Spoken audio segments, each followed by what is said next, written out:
Welcome to the deep dive. Today we're tracing the entire path of an e-commerce product. From that first little idea spark right through to when it's maybe time to say goodbye. Yeah, and we're using the e-commerce product idea to success cycle as our guide. Our mission really is to pull out the key strategies, the actionable stuff that helps a product succeed online. Okay, so let's kick off at the beginning. That initial idea, it's not just about having a great idea, is it? The source really hammers home starting with a real market need. Exactly, and validating it. It stresses moving past just gut feelings. So how do you do that? How do you validate? Well, the source talks about things like micro-testing, maybe launching a really basic version, or even just a simple web page with a small ad spend. Ah, okay. To see if people actually click, if they show interest before you go all in. Precisely. Let the market prove the concept. It gives your product a much better shot from the start. Right. So you've got that validation, that sort of green light from the market. Then comes the practical side. Sourcing, suppliers, that Yeah. sounds critical. Oh, absolutely make or break. And it's not just finding someone cheap. The source mentions dual sourcing. Having a backup supplier. Yeah, exactly. It hedges against disruptions. Might cost a tiny bit more upfront, but saves huge headaches later. And inventory. Oh boy. Don't run out, but don't have mountains of unsold stuff either. You got it. Stockouts mean lost sales, unhappy customers. Overstocking just ties up cash. There's a sweet spot, like calculating safety stock. It's a balancing act. Okay, so planning done, suppliers sorted. Now the launch, this is where you actually, put it out there. How do you get noticed? Visibility is key. The source goes beyond just basic SEO. It talks about mapping the customer journey. Understanding what the customer is thinking before they even find you. Yes. What are their questions? Their pain points.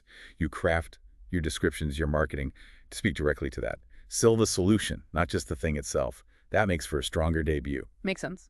So the launch happens, hopefully sales start coming in. But the source says that's really just the beginning, right? Not the finish line. Not at all. It's the start of a continuous feedback loop. The mistake is thinking you're done. So optimization is ongoing. Absolutely. Driven by data, A/B testing images, descriptions, watching conversion rates like a hawk, reading customer reviews not just for ratings, but for real insights. Like finding clues in what people say. Exactly, to tweak the product, the marketing, everything. It's constant fine-tuning to stay competitive.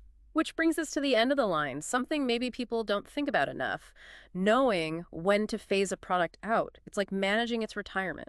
That's a good way to put it. Yeah. The source uses the term product mortality, which sounds a bit stark, but it highlights how necessary this stage is. And it's not always just about sales dropping off. Right. It could be the market is just too crowded now, or maybe people's tastes have fundamentally changed. Holding on too long drains resources. So strategically ending it frees you up for the next thing. Precisely. Pivot that energy and capital into new opportunities. Don't sink good money after bad, essentially. Wow. So we've really covered the whole journey. Idea, validation, sourcing, launch, that constant optimization, and finally, the strategic end. Understanding this full cycle seems vital.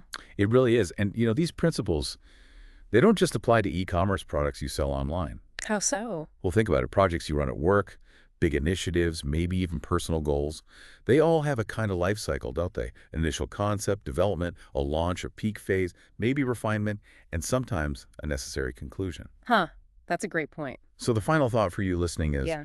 what does your product life cycle look like? Whether it's a business venture or something else entirely. Recognizing these phases might just help you navigate it better.